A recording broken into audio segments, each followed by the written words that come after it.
नमो नमः। मैं smile national महिला पीजी कॉलेज के संस्कृत विभाग से डॉक्टर नीतू शर्मा।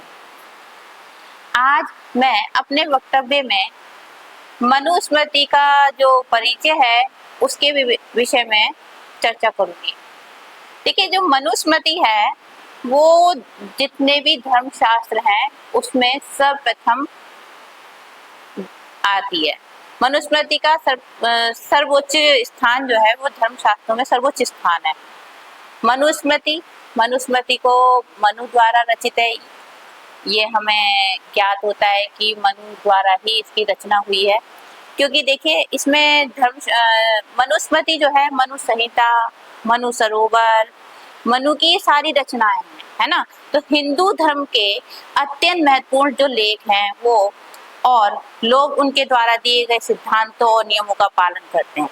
जो मनुस्मृति में सिद्धांत बताए हैं, जो धर्म बताए हैं, उसका लोग उस पालन भी करते हैं। और ये रचनाएं समाज में न्याय, समानता कि किसके प्रति कैसा न्याय होना चाहिए, कौन सी परिस्थिति में कैसे उसका सामना करना चाहिए, और समानता कि सब में एक समानता ही न्याय होना चाहिए। जैसे और धार्मिक मूल्यों को स्थापित करने में भी मदद मिलती है। जो हमारे धार्मिक यज्ञ हैं, अनुष्ठान हैं, इन सबको करने में हमें मनुस्मृति के अध्ययन से मिल जाती है। तो विद्वानों ने स्मृतियों को कुछ ने तो 12 माना है, कुछ ने 18 माना है। तो इस तरीके से विद्वानों ने स्मृति ग्रंथों की संख्या अलग अलग प्रकार से दी है। याज्ञवल्क्य स्मृति के द्वारा हमें ज्ञात होता है कि केवल 20 ही स्मृतियां, याज्ञवल्क्य स्मृति में 20 स्मृतियों का वर्णन मिला है कि इसमें 20 ही स्मृतियां हैं। अब हमारी कुमारिल भट्ट है, कुमारिल भट्ट के अनुसार 18 स्मृतियां बताई गई हैं कि 18 स्मृतियां होती हैं। और कुछ विद्वानों ने 24 स्मृतियां बताई हैं कि 24 ही हैं, और कुछ विद्वानों ने 36 भी बताई हैं। तो वृद्ध गौतम स्मृति के अनुसार 57 है, और यदि सभी जोड़ें तो कुल स्मृति ग्रंथों की संख्या 151 हो जाएगी। तो इस प्रकार अनेक स्मृति ग्रंथों के होने पर भी मनुस्मृति का स्थान धर्मशास्त्रीय ग्रंथों में सर्वोपरि है। देखिए, इतनी सारी स्मृतियां हैं धर्मशास्त्र में, इतनी सारी स्मृतियां, लेकिन उसमें सर्वप्रथम और सर्व अग्रणीय मनुस्मृति मानी जाती है। तो मनुस्मृति में धर्मशास्त्र में प्राचीनतम जो है वो मनुस्मृति ही है, जो बहुत ही लोकप्रिय है और जिसे महत्वपूर्ण धर्मशास्त्र, कानून ग्रंथ, मानव धर्मशास्त्र या मनु संहिता का नाम भी दिया जा सकता है। और ये प्रमाणित भी है, इसको प्रमाण रूप में भी रखा जाता है। इसमें कानूनी ग्रंथ इसलिए कह सकते हैं इसको क्योंकि उससे कानून से संबंधित सारे जो वृत्तांत हैं वो हमें मनुस्मृति में मिलते हैं। और मनु को मानव जाति का एक जनक भी कहा गया है, क्योंकि मानव जाति के लिए उन्होंने बहुत कुछ लिखा है मनुस्मृति में। किस मानव के लिए, कैसे मनुष्यों के लिए क्या क्या अनुशासन है या क्या क्या नीतियां हैं, राजा कैसी नीति अपनाता है, साधारण मनुष्य कैसी नीति अपनाता है, ये सब उन्होंने अपनी मनुस्मृति में लिखा है। इसलिए मनु का जो धर्मशास्त्र है वो मानव मात्र कहा गया है। मानव मात्र के लिए ही निर्मित तथा शाश्वत धर्मों का विवेचन करता है। किंतु वर्तमान जो मनुस्मृति है उसकी रचना करने वाले और इसके काल के विषय में निश्चित मत नहीं है। जो हमारी वर्तमान में मनुस्मृति मिलती है, ना तो इसके रचनाकारों का मुख्य ठोस प्रमाण मिलता है और ना ही इसके काल के विषय में कुछ अच्छी तरह ज्ञात होता है। तो इसे प्राचीनतम और महत्ता देने के लिए मनुस्मृति यानी मनु रचित स्मृति है ये कहा गया होगा। मनुस्मृति को आधुनिक रूप जो है वो उस काल में मिला जब ब्राह्मण वर्चस्व था, यानी जब उस समय उसको मिला कि ब्राह्मण जो होते थे वो वेद, स्मृति, शास्त्र इत्यादि जो भी था वो अध्ययन कार्य करके सामान्य मनुष्यों को अपने मुख से वाचन करके बताते थे कि कौन सा धर्म किसके लिए है, कौन सा यज्ञ किस लिए है, कौन सा अनुष्ठान किस लिए किया जाता है, कौन से मुहूर्त में कौन सा यज्ञ इत्यादि करना चाहिए। तो ये सब ब्राह्मण अपने मुख से वाचन करके सामान्य मनुष्य को बताते थे। तो उस समय ब्राह्मणों को ही अधिकार था कि वो इस चीज को पढ़ें और मनुष्य को बताएं।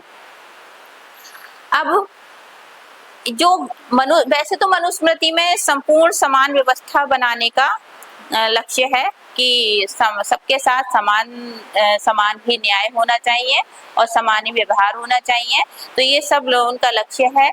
ना उसमें किसी के प्रति बहुत अधिक प्रेम है और ना किसी के प्रति बहुत अधिक द्वेष है। तो मनु ने जैसे ऐसा लगता है जैसे मनु ने वेदों को निचोड़कर उसका सार प्रस्तुत किया है। क्योंकि देखिए वेदों से ही सब चीजें, वेदों में ही वैदिक मंत्रों में ही हमारे शिष्टाचार, सदाचार और आचार विचार और हमारे अनुष्ठान, यज्ञ, ये सब के विषय में विस्तार पूर्वक वर्णन मिलता है। तो उन्होंने उस सब को पढ़ा होगा और उस सब को बिल्कुल अच्छी तरह पढ़कर जो सार निकला होगा वो उन्होंने मनुस्मृति में लिखा। तो इसके साथ ही साथ उन्होंने उस ज्ञान को क्रियात्मक रूप में भी लिखा। और ये देखिए मनुस्मृति और हम अगर शास्त्र पढ़ते हैं या और हम ग्रंथ पढ़ते हैं थोड़ा सा जटिल लगता है। पाणिनि है द्वारा रचित ग्रंथ है और भी बड़े बड़े जो लेखक हैं उनके द्वारा जो रची गई रचनाएं हैं वो थोड़ी सी कठिन भाषा में है, कठिन हो सकती हैं। लेकिन मनुस्मृति में मनु ने बहुत सरलता से इसमें बताया है। जो मानव के कर्म इत्यादि हैं, अनुष्ठान इत्यादि हैं, उनको बहुत सरलता से बताया है, सरल भाषा में बताया है जिससे साधारण मनुष्य सरलता से समझ सके। तो जिससे लोग उसे पढ़ें और अपने जीवन को उसके अनुसार ढाल सकें। क्योंकि देखिए जब तक हमें कोई भाषा सरलता से नहीं समझ में आएगी तब तक हम उसको अपने आचार विचार में नहीं ले सकते, है ना। तो हमें कोई भी भाषा हमें अच्छे आचरण करने के लिए भाषा को सरलता से समझना जरूरी होता है ना, जो सरलता से समझ में आ जाए। तो मनु ने वही प्रयास किया है कि सभी व्यक्तियों को आसानी से समझ में आ जाए और जो जो नीति है, जो जो उसमें आचार विचार है, जो भी धर्म से संबंधित नियम है वो सब अपने मनुष्य पढ़े और अपने को ढाले उसमें। तो इसलिए मनुस्मृति का जो मनुस्मृति को संसार का प्रथम संविधान भी कहा जा सकता है, प्रथम संविधान। क्योंकि इससे पहले ऐसी कोई नीति परक कोई ग्रंथ नहीं रचे थे शायद, तो इसको सर्वप्रथम संविधान भी कहा जा सकता है। मनुस्मृति मनुष्यों के प्रति प्रेम, मनुष्य के प्रति आपस में प्रेम की भावना, सौहार्द की भावना और कैसे हमें दूसरों पे करुणा करनी चाहिए, इन सब बातों को बताती है। और सहानुभूति कि हमें एक दूसरे के प्रति सहानुभूति रखनी चाहिए और नैतिकता का भी पालन करना चाहिए। तो ये सब मानवता का जो धर्म है वो सब हमें मनुस्मृति में बताया जाता है। अब इसमें देखिए मनुस्मृति के वर्तमान पाठ में जो है वो 12 अध्याय, वर्तमान काल में 12 अध्याय हैं और 2684 से 2694 के बीच के इसमें श्लोक हैं और ये बहुत सरल और प्रभावपूर्ण रचे गए हैं। और दूसरी शताब्दी ईस्वी पूर्व से दूसरी शताब्दी तक के बीच में इसका काल माना गया है, अनुमानित माना गया है। ये इतनी प्राचीन है कि उसका उल्लेख ब्राह्मणों क्योंकि ये इतनी प्राचीन है कि ब्राह्मणों से भी, ब्राह्मण उपनिषद इत्यादि जो थे उनसे भी पूर्व की मानी जाती है। क्योंकि इसका जो मनु की जो नीतियों, मनु के जो मंत्र हैं, मनु की जो कारिकाएं हैं वो उसमें भी मिलती हैं, रामायण में, महाभारत में।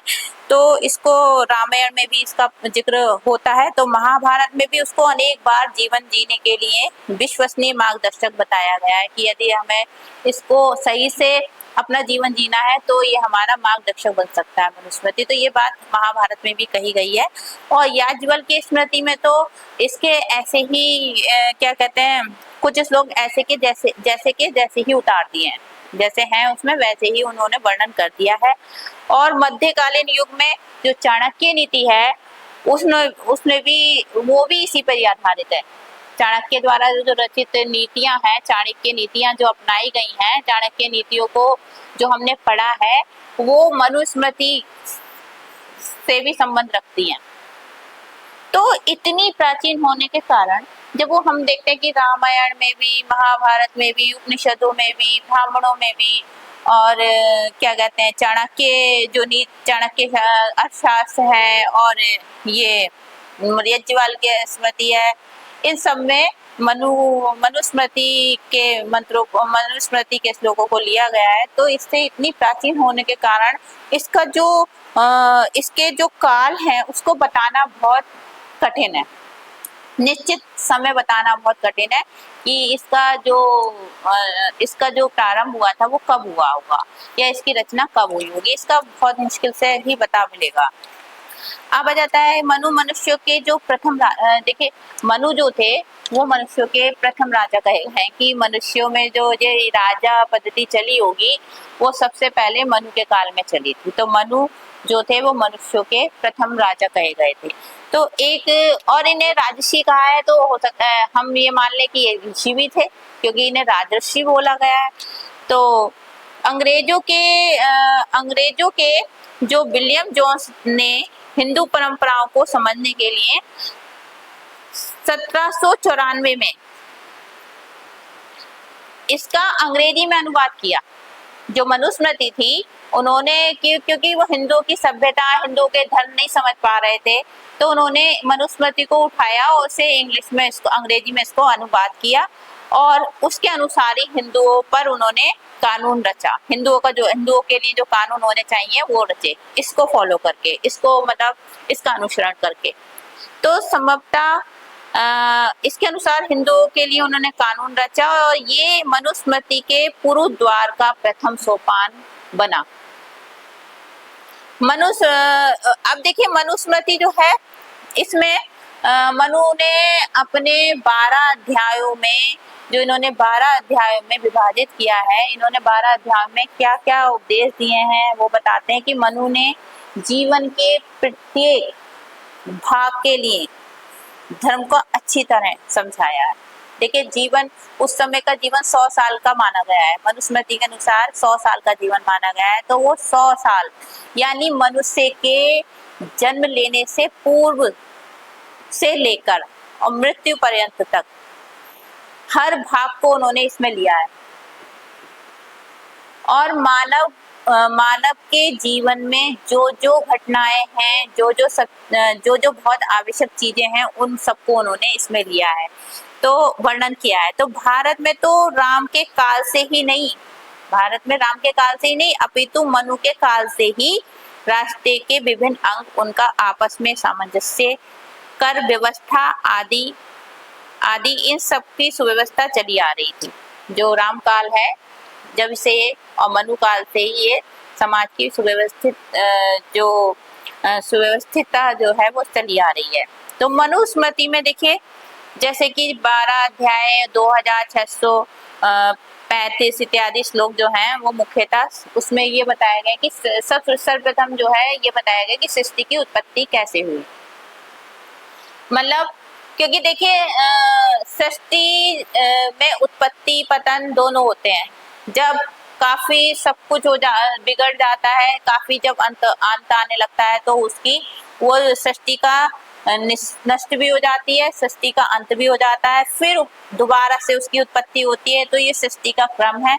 तो इसी तरीके से उन्होंने सृष्टि की उत्पत्ति सबसे पहले उन्होंने अपने मनुस्मृति में सृष्टि की उत्पत्ति कैसे बताया कि सृष्टि की उत्पत्ति किस समय और कैसे कैसे हुई, सबसे पहले किसने जन्म लिया, क्या सृष्टि में सबसे पहले किस चीज की उत्पत्ति हुई, उस समय क्या था क्या नहीं था, ये सब सृष्टि की उत्पत्ति के विषय में हमें उसके अंतर्गत पता चल जाएगा।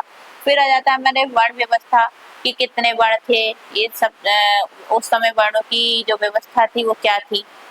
धर्म का स्वरूप पता चल जाएगा कि धर्म किस किस स्वरूप में हमारे सामने प्रकट हो जाता है कि किसके लिए कौन सा धर्म है, कौन से कर्म के लिए कौन सा धर्म है, कौन से मनुष्य के लिए कौन सा धर्म है, कौन सी जाति के लिए वर्णों के लिए कौन सा धर्म का प्रयोग होता है। तो इन सब चीज के विषय में पता चल जाता है। 16 जो संस्कार हैं उनके विषय में पता चलता है। और जो 4 आश्रम बताए गए हैं उसके विषय में भी हमें पता चल जाता है। और देखिए विवाहों के प्रकार बताए गए हैं कि कितने प्रकार के विवाह होते हैं, है ना। गांधार इत्यादि जो विवाह है ये कितने प्रकार के विवाह होते हैं, इस विषय में हमें मनुस्मृति में बहुत अच्छी तरह विस्तार रूप से हमें ज्ञात हो जाएगा। और कौन सा विवाह उत्तम है ये भी उसमें पता चल जाता है अगर यदि हम पढ़ते हैं मनुस्मृति।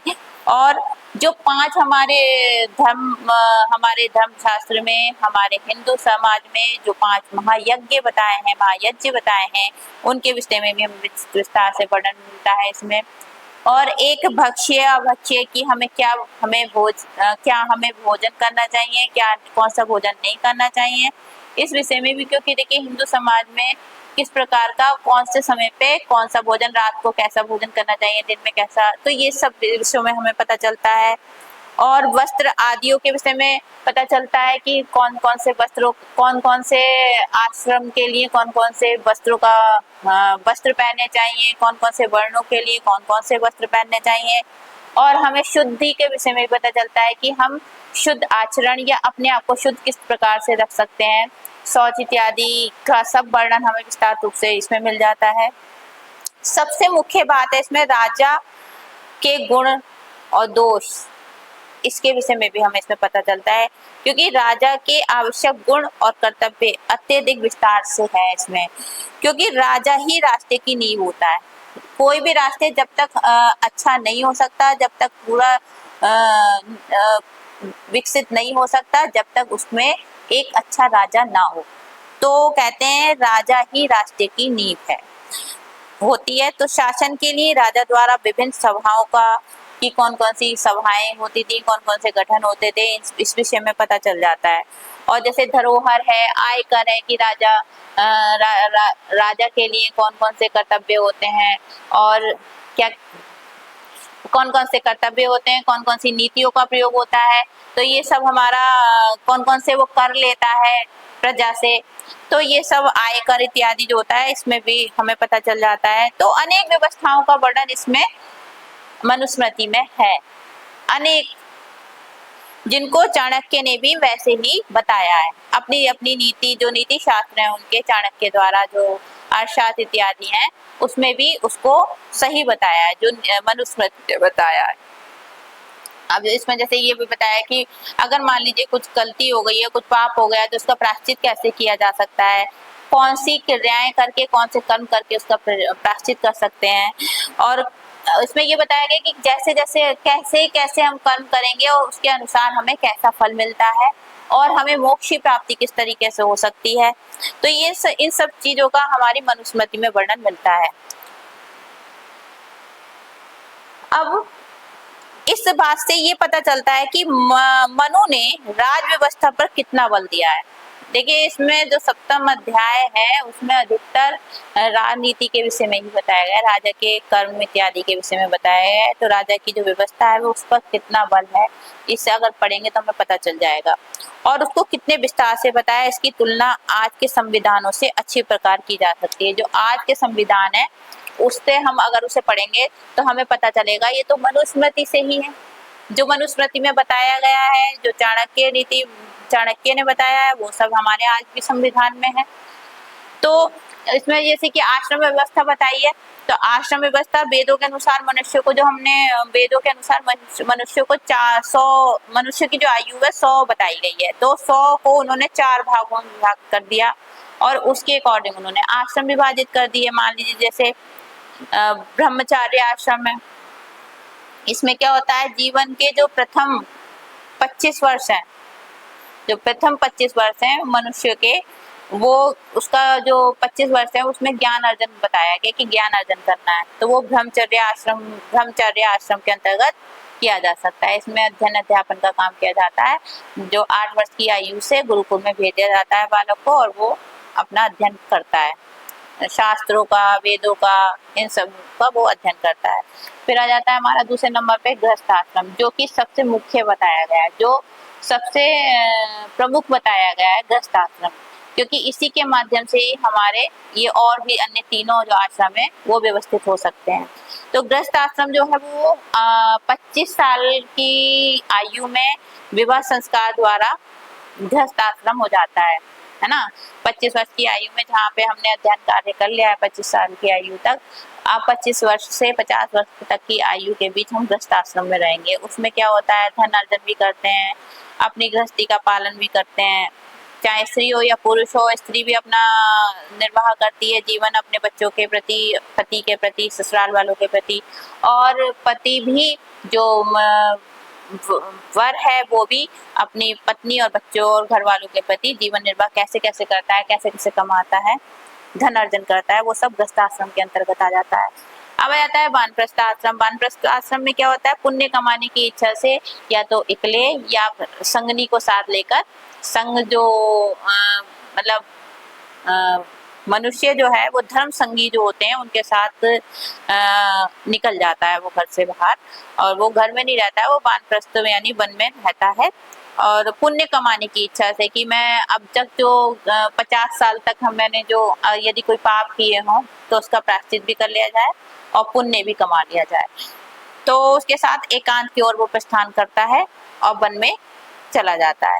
अब आ जाता है चौथा संन्यास आश्रम। संन्यास आश्रम में क्या है, परमात्मा का चिंतन कि अब सारे पूरे हो गए, अब वो होता है कि बिल्कुल गांव से भी बाहर निकल जाता है, वो भिक्षुक बनकर मांग मांग कर अपना जीवन निर्वाह करता है और परमात्मा का चिंतन करता है, आत्मा को परमात्मा से मिलाने की पूरी कोशिश करती है और अपनी आत्मा को शुद्ध करने का प्रयत्न करता है, और संन्यास लेकर भौतिक संग कर्तव्यों को त्याग देता है और किसी स्थान पर न रहकर वो गांव-गांव विचरण करता है और भोजन वस्त्र ग्रहण करके गांव के बाहर निवास करता है और दिन का मुख्य भाग परमात्मा में ही ध्यान लगाता है। अब उन्होंने जैसे 4 पुरुषार्थ बताए हैं, धर्म, अर्थ, काम, मोक्ष।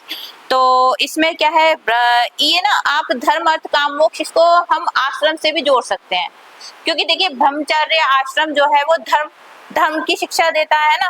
ब्रह्मचर्य क्या, धर्म, अर्थ, काम, मोक्ष, जैसे मैं बताया, पहले हम धर्म ले लें तो हम ब्रह्मचर्य आश्रम के अंतर्गत हमें ये मिल जाता है कि क्योंकि हम धर्म की शिक्षा लेते हैं, शिक्षा ग्रहण करते हैं उसके अंतर्गत। अब आ जाता है जैसे अर्थ क्या होता है, वो गृहस्थ आश्रम से जोड़ लो उसका संबंध, क्योंकि गृहस्थ आश्रम में क्या होता है, हम अर्थ अर्जन करते हैं, धन अर्जन करते हैं, है ना। फिर आ जाता है वानप्रस्थ आश्रम। वानप्रस्थ आश्रम में क्या होता है कि जो हम काम की भावना है उसको त्याग देते हैं। फिर संन्यास आश्रम आ जाता है। संन्यास आश्रम में हम क्या करते हैं, पुण्य की ओर आत्मा को हम परमात्मा से जोड़ते हैं जिससे हमें मोक्ष की प्राप्ति हो जाए। तो हमारा इन गृहस्थ जो हमारे आश्रम बताए वो इसका संबंध हमारे इस 4 पुरुषार्थों से जुड़ सकता है। हमारे जैसे 5 इसमें पंच ये महायज्ञ भी बताए हैं। इसमें क्या होता है, गृहस्थियों को प्रतिदिन चाहे जैसे महाव्रत है, इससे सीधे सीधे सुख नहीं मिलता है ना। गृहस्थियों को सीधे सीधे जैसे हम कोई भी पुण्य कार्य करते हैं तो इसको सीधे सीधे सुख ना मिलके हम जैसे दूसरों के ऊपर कोई उपकार करते हैं, दूसरों के प्रति हम दूसरों के साथ हम सहयोग करते हैं, तो वो हम उसके उपकार करने से जो अपना जो वो ऋण है वो उतार देते हैं। दूसरे के ऊपर, दूसरे का सहयोग करके, दूसरे के उपकार करके हम अपना ऋण चुका देते हैं, सीधे सीधे हम नहीं चुका सकते। तो ये हमारे कर्तव्य होते हैं। तो इसमें 5 यज्ञ है, जैसे ब्रह्म यज्ञ है, इसमें वो ये अध्ययन अध्यापन होता है, इसमें मोक्ष परक ग्रंथों को पढ़ा जाता है ना। और प्रतिदिन इसमें चिंतन होता है मोक्ष के प्रति कि मोक्ष किस तरीके से मिला जाए। तो प्रतिदिन यज्ञ अनुष्ठान इत्यादि होते हैं। देव यज्ञ होता है, प्रतिदिन नियत रूप से प्रातःकालीन और शामकालीन अग्निहोत्र इत्यादि यज्ञ किए जाते हैं। और फिर आ जाता है पितृयज्ञ। पितृयज्ञ होता है अपने जीवित जो वृद्धों की सेवा करना। पितृयज्ञ में क्या होता है, जीवित जो वृद्ध इत्यादि है उनकी सेवा करना और वो हमसे खुश रहें, ये सब है। और बलि वैश्वदत्त यज्ञ जो होता है, घर में बने जो भोजन इत्यादि है वो हम क्या करते हैं, दूसरों को दें जो जरूरतमंद है। कुछ तुच्छ प्राणी होते हैं उनको हम वो भोजन या वस्त्र दें। जैसे रोगी है, कोई दीन दुखी है, उसकी हम भोजन देकर या वस्त्र देकर उसकी मदद करें, तो हमारा ये वैष्णोदेव यज्ञ के अंतर्गत आता है। फिर आ जाता है अतिथि यज्ञ। अतिथि यज्ञ क्या होता है, घर में जो आए अतिथि हैं उनको सम्मान देना, उनको भोजन इत्यादि देना, उनका सत्कार करना अच्छी तरह, ये हमारा अतिथि यज्ञ हो गया।